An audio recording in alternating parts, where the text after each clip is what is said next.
So welcome to Rajkumar IAS KAS Academy. Myself, M.Vishnuvardhan Reddy, Faculty of Economy. So in this session, we are going to cover Civil Services Mains Exam, GS Paper 3, Economy Important Themes. So if you look at the questions in GS Paper 3, from economy dimension, around 9 questions are asked.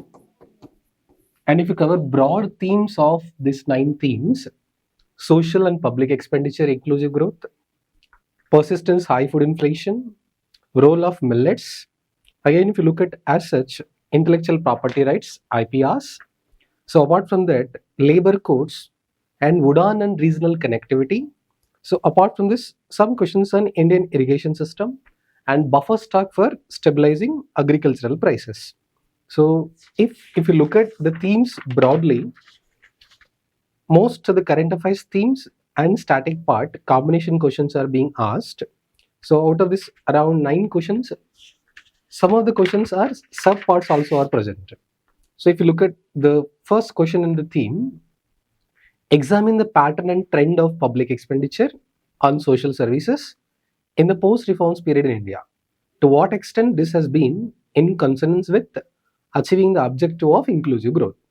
So if you break broadly this theme, first question theme, public expenditure post 1991 time and how far it is in consonant with inclusive growth. So there are two components to this broad theme of the question.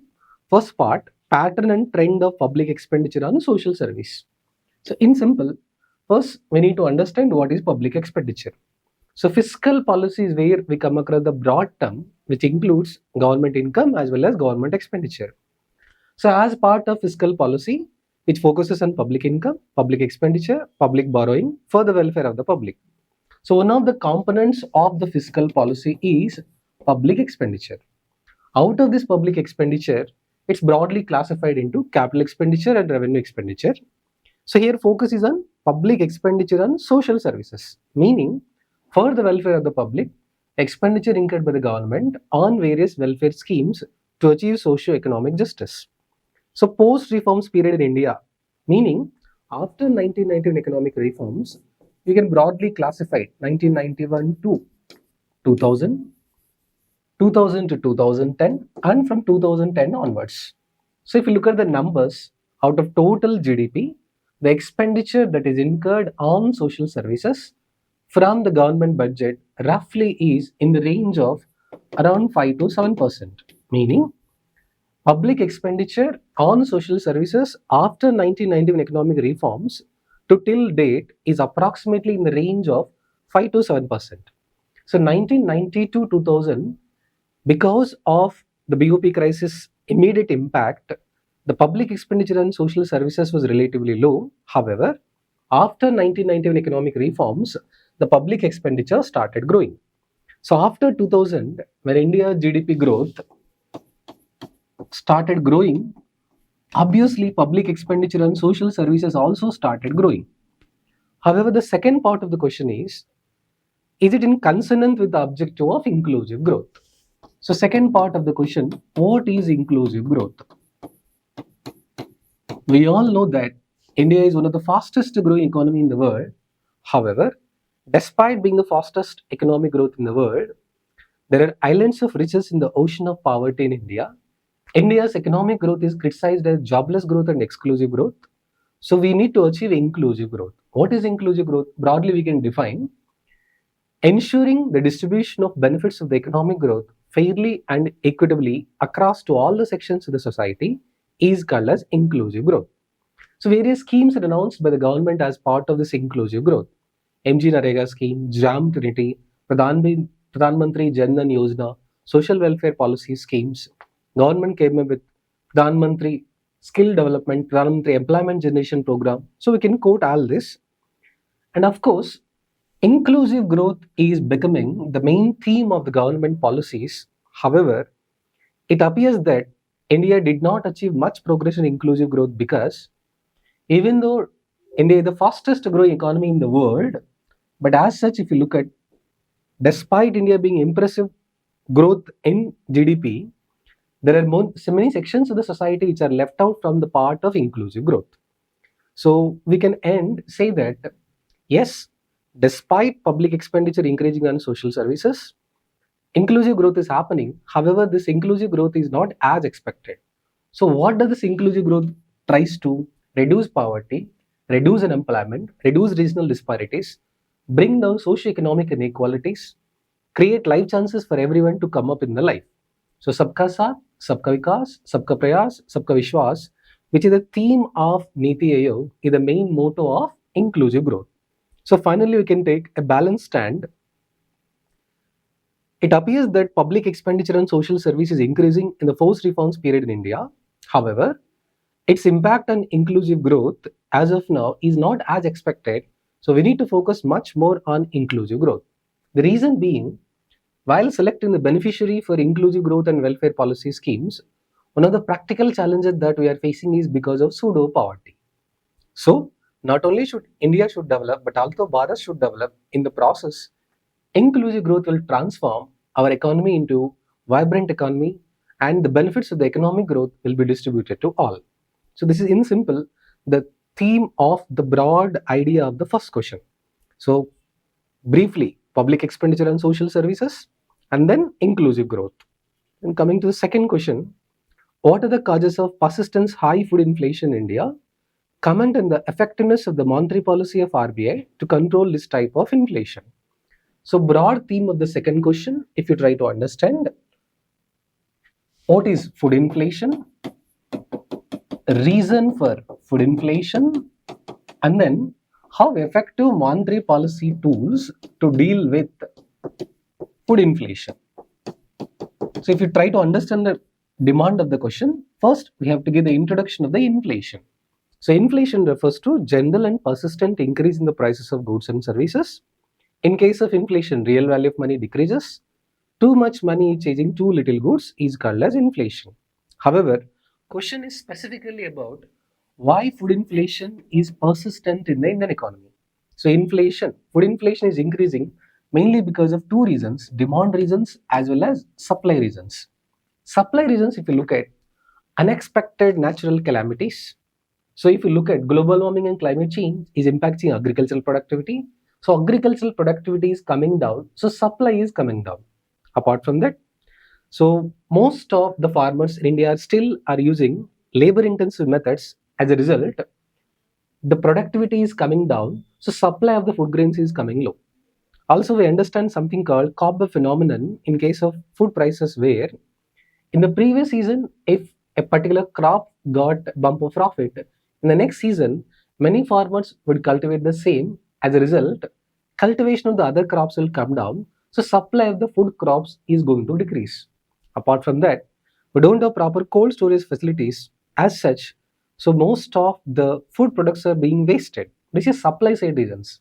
Now demand side reasons, if you look at, per capita income is increasing, disposable income is increasing, there is change in the expenditure pattern and the food habits. So we will see something called Angel's Law and Bennett's Law. So which says, as a person's income increases, expenditure on non-food items increases. As a person's expenditure increases, expenditure on health conscious food also increases. So reasons for food inflation, which is persistent in the Indian economy, is both supply side as well as demand side.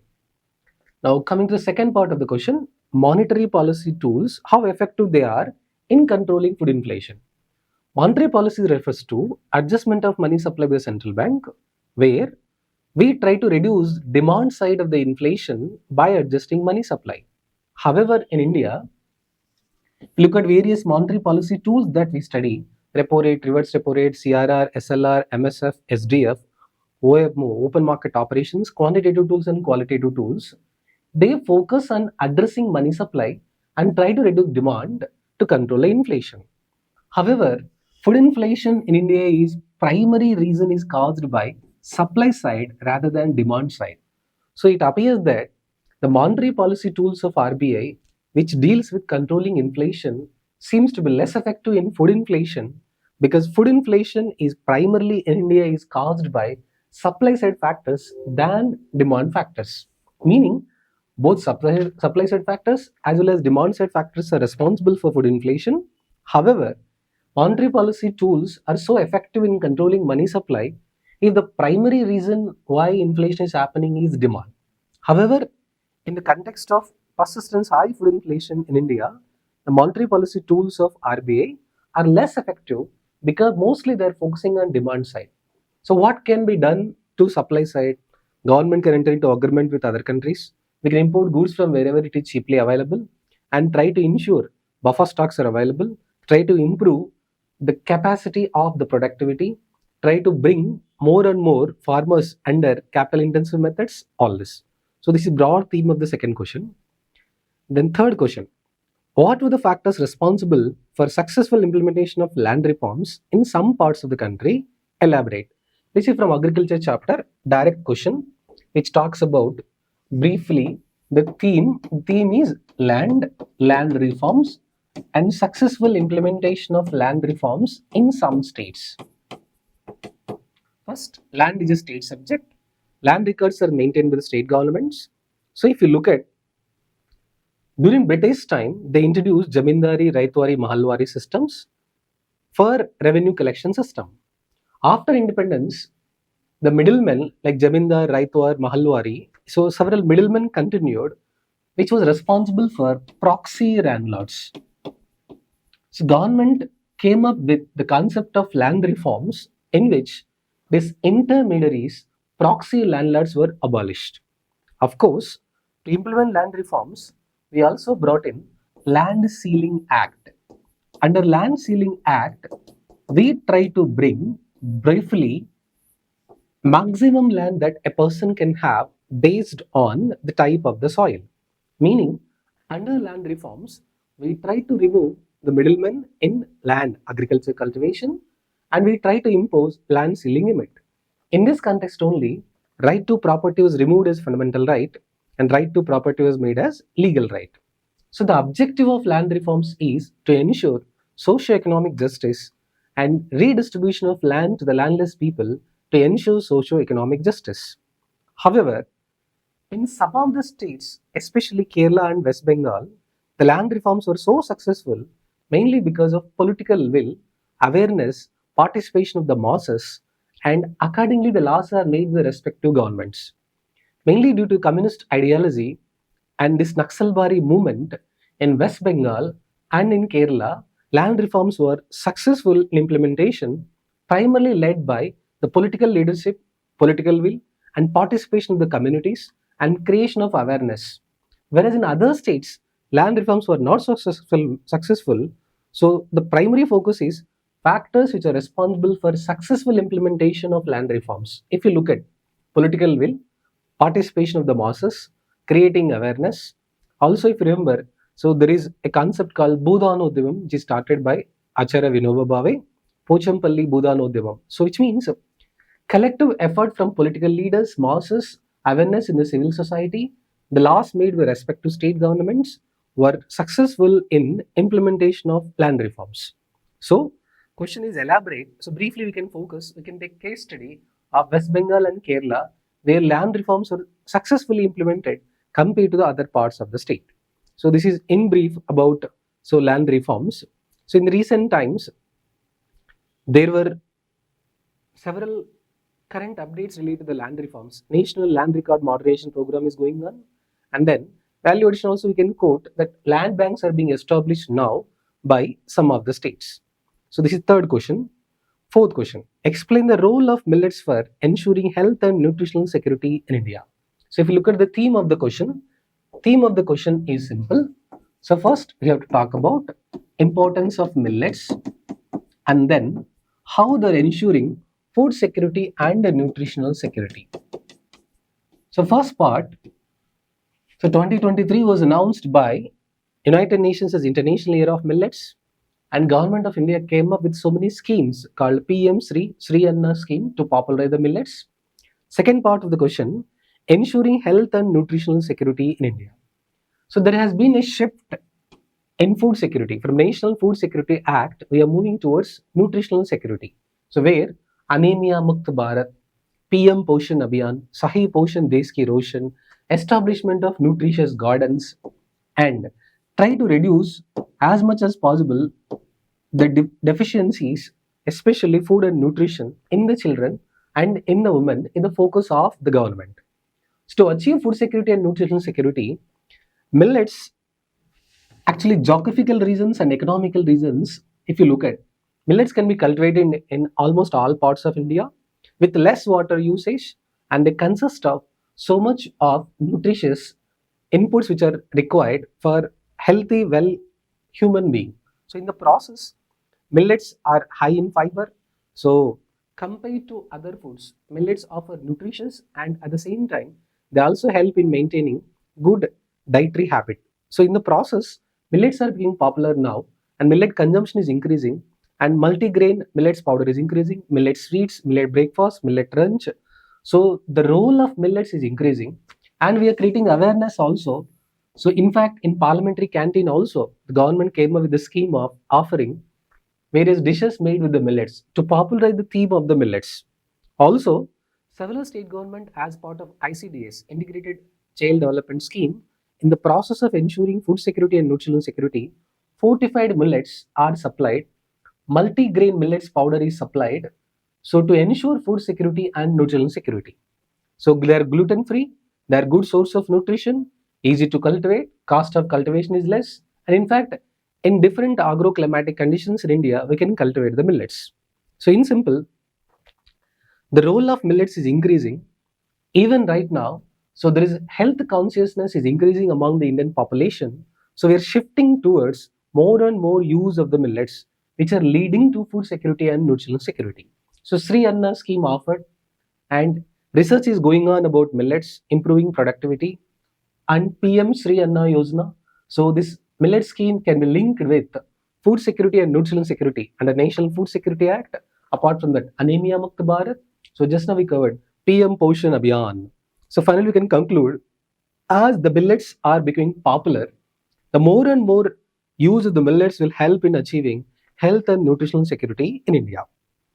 And after this, fifth question, what is the present world scenario of intellectual property rights with respect to life materials? Although India is second in the world to file patents, still only a few have been commercialized. Explain the reason behind this less commercialization. See, the broad theme of the question we can focus on both in science and technology as well as economy. So if you look at economy as such, the question and the theme is intellectual property rights is the theme of the question. IPR. And in IPR, specifically question is about with respect to life materials. And in this life materials, India's patents are very high, but commercialization is low. So the broad theme of the question is a member which is part of WTO, World Trade Organization, supposed to follow two basic principles called TRIPS and TRIMS. So trade related intellectual property rights, patent, copyright, trademark, geographical indication, broadly is part of TRIPS. So in this, patent refers to exclusive right given for a particular innovation design for a period of 20 years is called as patent. So copyright, it is given for literary work and software and music and so on. Trademark is given for exclusively for a logo, symbol, design to differentiate a product from the other product. GI, geographical indication, is given for the origin of the product. It is not for a particular product, it is for the community and the society it is given. So in simple, patent, copyright, trademark, geographical indication together is broadly classified as intellectual property rights and TRIPS. Now, with respect to life materials, India has been filing the patents, no doubt, but commercialization aspect is less.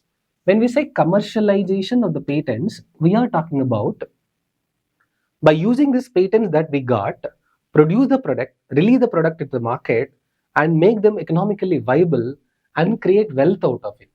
But coming to commercialization of the patents with respect to life materials in India, lack of research and development, lack of sufficient capital, lack of skilled workforce, lack of proper methods of the manufacturing is the reason for less commercialization. Meaning, we are filing patent, however, we are not able to use that exclusive right to bring into commercialization. However, of late, government is focusing on providing production linked incentive schemes, design linked incentive schemes, and government is coming up with various mechanisms in which for commercialization of the patents, government is providing help. Also, one important aspect about the patents that we right now are following process patent mechanism, in which if you are looking at patent can be applied, patent can be applied so for the new process also. So there is a change in the way that intellectual property rights are actually increasing in India. But given Indian context, given Indian population, the patent that we are filing is comparatively low.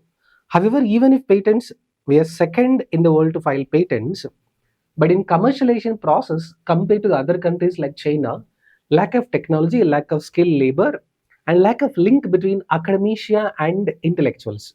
Someone is filing patent, but that's not being linked with the production market. So lack of proper link between invention, discovery, patent, and the market is also one of the reasons. So with intellectual property rights reforms, we can commercialize more and more. We can focus on improving technology. We can focus on better linking between academia and intellectuals. We can focus on research and development. Government should focus on commercialization of the products, especially new products. So by taking use of this intellectual property rights. So this brief idea about IPR and why India's IPR is comparatively low. So this is question number 5. So if you look at the other aspects of economy as such, again, so certain questions are being asked both as part of science and technology as well as economy. Question number 11, it talks about discuss the merits and demerits of the 4 labor codes in the context of labor market reforms in India. What has been the progress so far in this regard? So this 250 words, this is briefly a question focusing on question number 11, social codes. So the social codes became popular in the context of, so if you look at social codes became popular in the context of gig economy, because current update, if you look at Rajasthan is the first to introduce a specific code guaranteeing certain rights to gig economy. So in the context of gig economy, 4 social codes which talk about minimum wages, guaranteed payment. So the 4 labor codes that the question talks about is related to working safety conditions, minimum wages act, ensuring basic human conditions, all this. So in 2020, government brought 4 social codes, labor codes, whose focus is on bringing reforms in labor market. Now, some statistic if you talk about labor market in India. So India's labor force, majority of the labor force is working in the unorganized sector. In unorganized sector, there is no fixed salary, there is no fixed working hour, there is no fixed social security conditions. Meaning, unlike organized sector, where salary is fixed, social security benefits are available, where minimum wages are being paid, certain facilities are provided, in the unorganized sector in the Indian labor market, these are missing. So to ensure that at least some minimum basic wage conditions, floor wages we call it as, and humane conditions at workplace, also the employer should take consideration into the working conditions for certain aspects of the group. So government brought in 4 social labor codes in the context of bringing labor reforms, especially in the unorganized sector. So one of the merits of this labor code says that even for the unorganized sector laborer also, we should try to provide some minimum guaranteed pension at the wages. Like Prime Minister introduced several programs even for the unorganized sector laborer. So if an unorganized sector laborer gets registered in this specific schemes of the government, so while working, if some accident happens, they'll also be eligible for accidental insurance. Also, some kind of guarantee will be provided. So in simple, the positives of this code is that even for the unorganized sector laborers, it ensures minimum wages, it provides social security benefit, insurance benefit, it also provides basic human working conditions, means don't allow the employer to exploit the employee. The labor, especially predominantly which is working in the unorganized sector, should not be exploited by the employer as much as possible.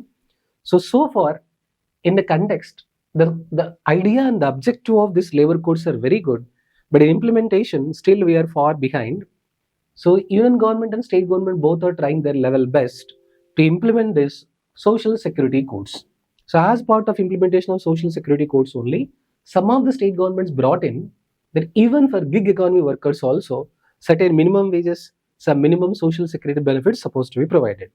So theme of the question, discuss the merits and the demerits of the labor code in the context of labor market reforms in India, meaning briefly mention 4 labor codes which are introduced by the government in 2020 to bring uniformity and to ensure socio-economic justice, especially for unorganized sector laborers in the economy. However, what has been the progress so far in this regard? Only some states came forward to register the unorganized sector laborers. Only in some states, we are trying to implement the welfare policy mechanism for unorganized sector. The central government initiative where even the unorganized sector laborers have to be registered is not yet taken seriously by several state governments. Apart from that, as expected, in some of the unorganized sector laborers, so the daily wage earners, most of the construction laborers, they're not getting minimum basic wages as expected in these social codes. So progress so far made is not so satisfactory, but a lot needs to be done. So this is a brief theme of the question. 11th question about labor codes in the context of labor market reforms. 12th question, what is the need for expanding regional air connectivity in India? In this context, discuss the government's UDAN scheme and its achievements. Meaning, the broad theme of the question is again aviation sector. So, if you look at last year, it was asked about railways, triple P, public-private partnership in the railways, and this year means they focused on aviation sector. So, brief theme of the idea of the question is focusing on regional air connectivity and UDAN scheme. So, Prime Minister recently inaugurated airport under UDAN scheme in Shivamogga in Karnataka. So, regional air connectivity. This is the theme of the question besides UDAN scheme.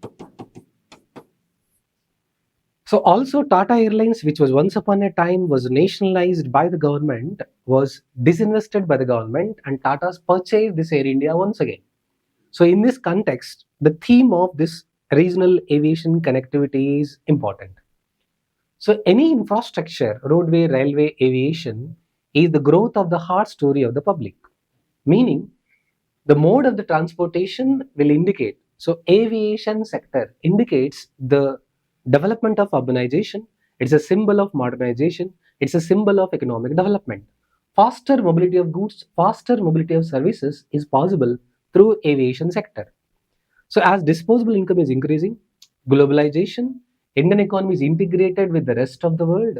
The number of passengers who are opting for aviation is increasing. In fact, India is the third largest civil aviation domestic market in the world. So Indian airports are right now are upgrading and upskilling its technology where Dizzy Yatra, so artificial intelligence is being used. And coming to the context of need for expanding regional air connectivity.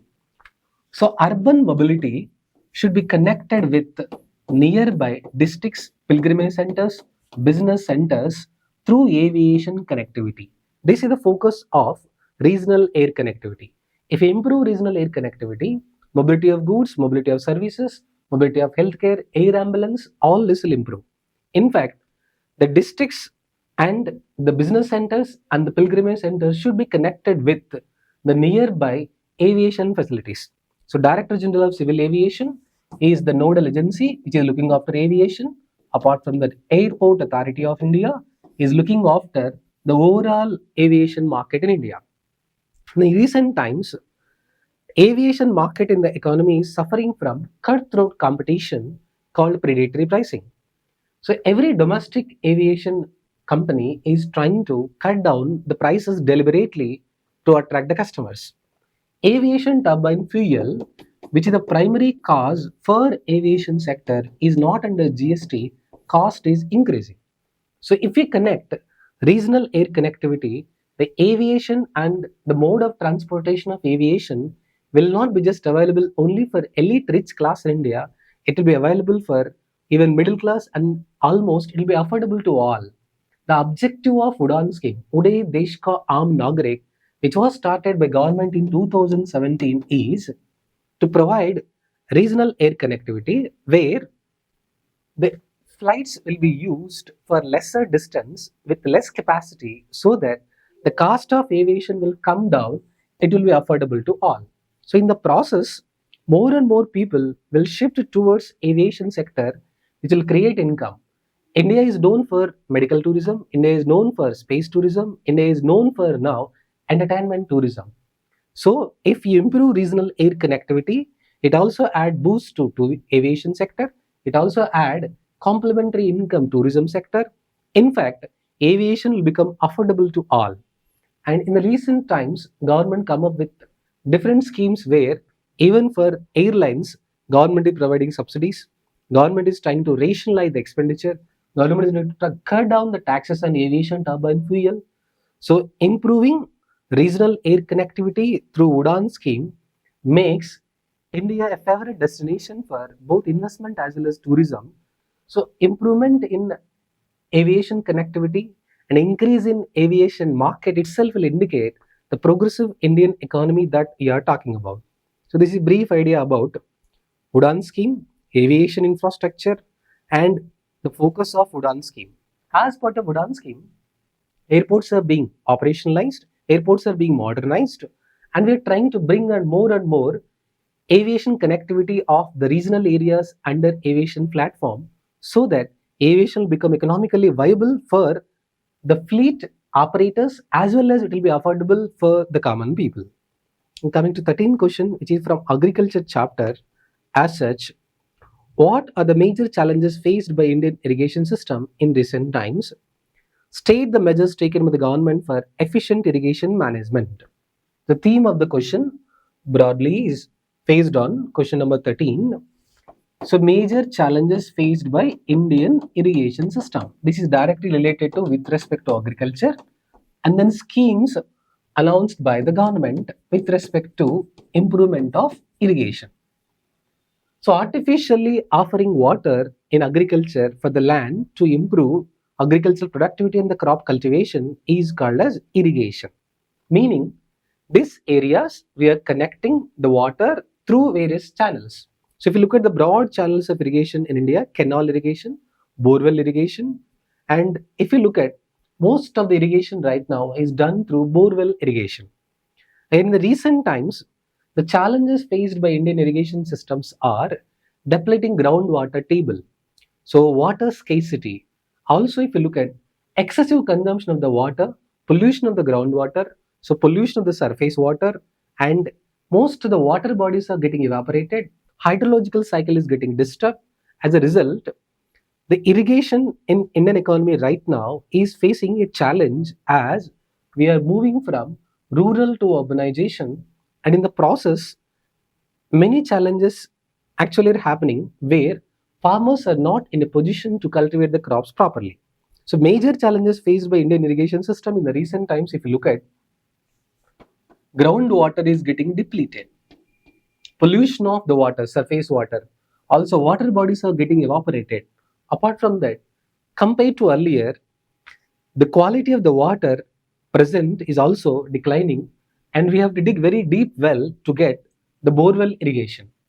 So these are the challenges that we are facing in the recent times. Global warming, climate change is also impacting our irrigation pattern. State the measures taken by government for efficient irrigation management. So government announced various schemes called Pradhan Mantri Krishi Sinchayi Yojana, Per Drop More Crop, Accelerated Irrigation Benefit Program, Ministry of Jal Shakti. Apart from the check dams are constructed, rainwater harvesting is promoted, so watershed program is promoted, and state governments are also focusing on construction of several multi-purpose irrigation projects, and also many of the projects are being undertaken, interlinking of the rivers. So all these are the measures taken by government for efficient irrigation management. One of the notable aspect is that we are moving towards drip irrigation, which focuses on optimal utilization of the water that is available. So per drop more crop and more consumption of the water and less wastage of the water is the theme of the irrigation schemes. So per drop more crop, accelerated irrigation benefit program, Ministry of Jal Shakti, Pradhan Mantri Krishi Sinchayi Yojana, and drip irrigation. So all these are steps taken by the government for efficient irrigation management program. Now coming to the 14th question, so which is again based on agriculture chapter in the Indian economy is elucidate the importance of buffer stocks for stabilizing agricultural prices in India. what are the challenges associated with storage of buffer stocks? So this theme is based on public distribution system and FCI. So direct question, we need to understand FCI, buffer stocks and PDS. So on the challenges. So after 1960s, when green revolution was introduced, the agricultural productivity increased. So to maintain buffer stocks with the increased agricultural productivity, government came up with establishment of an organization called Food Corporation of India. Food Corporation of India primary role is to maintain buffer stocks to ensure price stability in agriculture through open procurement mechanism. So what is this open procurement mechanism? In recent times, there is a scheme called Operation Top, tomato, onion and potato price stability, Operation Green. So as such, if you look at Food Corporation of India try to ensure price stability of agricultural goods by maintaining buffer stocks. Price stability meaning when prices are increasing, we are trying to cut down the prices. When prices are falling, we are trying to revive the prices. Meaning, ensure the stability in the price, meaning prices are not too high, prices are not falling too below, is called as price stability. So to ensure the price stability, our FCI is using, especially for agricultural prices, open procurement mechanism. What is this open procurement mechanism? For example, in the crop season, there is a bumper yield of potato. If potato supply is increasing, Food Corporation of India will purchase potato from the open market and keep it in its godown as a buffer stock. So in the market, potato supply would decrease, so potato prices would start increases, so farmers will get benefited. If potato yield is very high, supply is very high, potato prices are continuously falling in the market.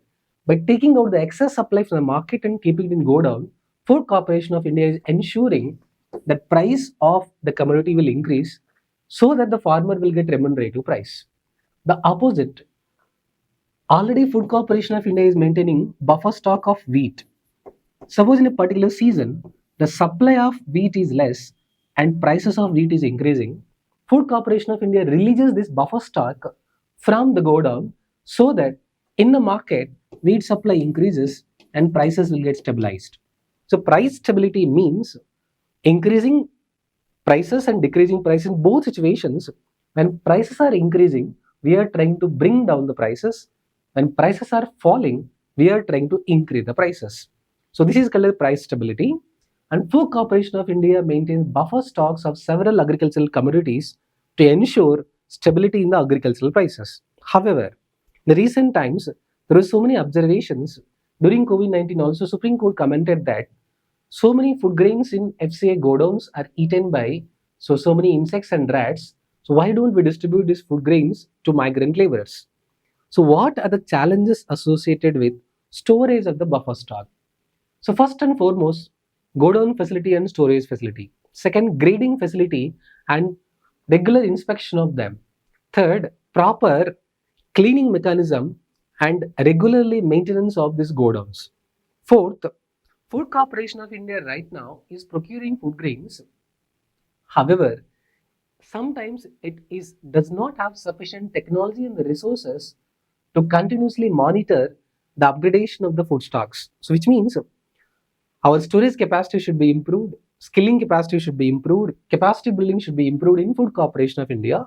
Along with that, FCA also should come up with the various mechanisms in which the procurement center should be established in regional areas as much as possible. Because the stock that is maintained by Food Corporation of India as buffer stock is also linked with public distribution system in which food grains are offered at affordable prices to FPS shops. So it is the duty of the FCI and the center to ensure procurement mechanism. However, states also are playing its effective role in procurement mechanism where Food Corporation of India is directly procuring through open procurement market mechanism. So in simple, buffer stocks help in stabilizing agricultural prices. However, if buffer stocks are not maintained without any scientific reasons, meaning irrationally we are maintaining buffer stocks, it will not serve the purpose. Meaning based on market conditions, demand for the commodity prices Accordingly, we should adjust the buffer stock maintenance, meaning increase in buffer stock or decrease in buffer stock should be in link with the market demand and the availability of the food grains by considering supply factors as well as demand factors.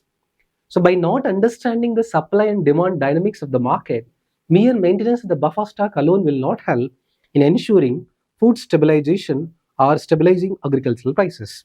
So this is in brief about importance of buffer stocks for maintaining agricultural prices. So again, if you look at overall as such specific themes, one more question which can be covered in economy as well as in science and technology, if you look at what are the technology being employed for electronic toll collection on highways, what are its advantages and limitations, what are the proposed changes that will make the process seamless, would this transition carry any potential hazard? So this question we can focus both on as well as economy as well as technology, science and technology. But broadly, if you look at the theme of the question is very simple. We heard about FASTag, RFID technology, near field communication. Government is coming up with GPS enabled electronic toll fee system. So one of the problem that we are facing is across highways, while vehicles are being crossed in toll plaza, there is too much traffic congestion. So to prevent this and to ensure seamless mobility of the transportation, electronic toll collection is introduced by Ministry of Road Transportation, in which RFID technology, near field communication, GPS enabled collection fee mechanism is being used. The advantages of this is that there is no need to maintain in the queue in the long run, and as the vehicle approaches the near toll plaza, automatically it will monitor and amount is deducted. So vehicle need not stand in the queue for very long time like the manual collection of the toll system.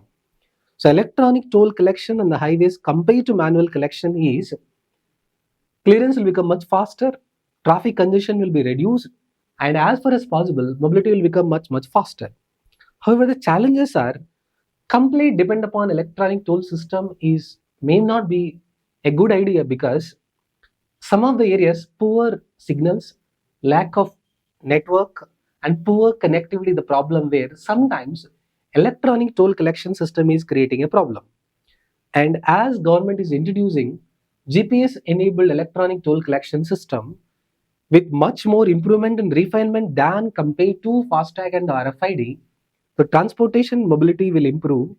However, so any technology that comes with advanced features also poses a challenge of security, privacy, and also operational ability. So the transition from this RFID NFC to GPS enabled electronic toll system should be addressed. We should give enough time for the people, the automobile manufacturers, and the toll plaza owners and public private partnership projects so that the transition from the fee collection in the toll towards electronic toll will become proper so that the income for the government will increase. So in simple, broadly if you look at GS paper 3 economy as such, the main focused areas from the exam perspective if you look at, so one of the question was social service and inclusive growth. A link between social service and inclusive growth. This was the first theme of the question. And second theme of the question, so food inflation and impact of monetary policy on food inflation. This is second theme of the question. And one more main question was successful implementation of land reforms in some selected states. This was the other main theme. Apart from this, millets and food security and national security, meaning role of millets in food security and health security. So besides, if you look at the other important theme from just now we talked about intellectual property rights and why low commercialization in India in case of intellectual property rights. So after that, so just now we talked about the context of where labor codes, which means if you look at broadly the concept of labor codes, meaning four labor codes in the context of labor reforms, especially in the market of gig economy. So besides, if you look at the other important theme which we talked about it, aviation sector, regional connectivity and Udaan. So besides, we covered, so overall irrigation system and schemes taken by the government. So irrigation system, challenges faced by irrigation and various schemes taken by the government. Besides, just now we talked about buffer stocks and agricultural prices. Buffer stocks and price stability. So broadly. So apart from that, if you look at as such, so one of the questions that was asked, of course, which we can quote in economy as well as science and technology, is electronic toll collection. So roughly around 9 questions in the range of 10 to 15 marks and 100 to 250 words are being asked. So what we can understand from this GS paper 3 discussion is that if you follow the syllabus which is mentioned in GS paper 3 economy, link them with CCC approach, you can predict 75 to 80% of the questions in the mains. Because last year railway, triple in railways is asked, this year aviation is asked. So next year you can expect a question from road transportation or overall infrastructure. So agriculture, broadly every year, minimum 4 to 5 questions are being repeated. So this year land reforms, irrigation, buffer stock from agriculture chapter itself. Infrastructure, agriculture. So overall, if you look at broadly, the main themes that we're supposed to focus on: agriculture, industry, investment, infrastructure, service sector. And if you look at inflation and food inflation, one question is being asked. So overall, but surprisingly this year there were no mains question from national income chapter. However, so if you look at the broad themes that we're supposed to focus on, if you look at agriculture, every year 3 to 4 questions are being asked. This year also 4 to 5 questions are asked. Infrastructure, every year one question is minimum commonly asked. This year aviation sector question is being asked. So agriculture, infrastructure, and you need to focus on the current themes. So most of the questions which are asked in the exam have direct presence in the newspapers in the form of the current affairs. So because a particular scheme came up or a particular policy was announced by the government, the static part related to it becomes important, and which became a mains question. So when we are actually preparing for the mains, so keep GS paper 3 syllabus, chapter wise identify 4 or 5 important themes both from static as well as current update, and be ready with data analysis and the related schemes prepared by the government, so that the ready-made answer and fact sheet is available with you. Suppose you are writing an answer on aviation, you should briefly mention various schemes announced by the aviation sector, some data related to aviation sector, apart from that recent schemes announced by the government, and we should be able to present the answer in the limited words. So what is expected of you for mains exam is that from the syllabus, decode the important themes broadly, 4 or 5 themes for each topic, static plus current, and add data related to it. So make a fact sheet or summary or synopsis of the answer. So if you revise frequently this synopsis or the theme of the answer, you'll be able to present in the most efficient way. So in brief, this is all about today's session of GS paper 3 Indian economy. Hope so this session will provide an insight on how to prepare for GS paper 3 economy and what should be our approach toward this. In simple, our focus should be on CCC. So what is this CCC approach? So concepts and themes plus current data plus relevant current changes and dynamics that are happening to that respective theme. So once we follow this CCC approach, when you are regularly updating the value addition from the respective newspaper and the schemes, so the preparation for paper 3 will become very, very easy. So thank you so much. All the best.